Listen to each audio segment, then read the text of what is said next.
How to activate Straight Talk SIM card for iPhone. First, insert the SIM card. Power off your iPhone. Eject the SIM tray with a paperclip or SIM tool.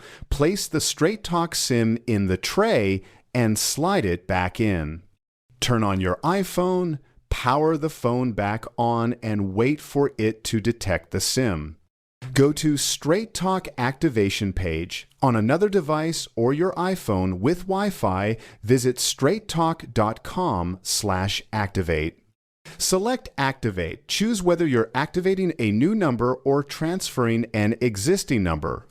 Enter your SIM number, ICC. This is printed on the SIM card or its packaging. Provide your iPhone's IMEI or MEID if asked. You can find it under Settings, General, About. Choose your plan. Select a Straight Talk plan and complete checkout if required.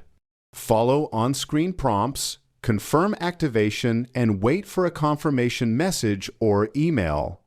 Restart your iPhone again. This helps the phone register on the Straight Talk network. So, this is how you can activate Straight Talk SIM card for iPhone.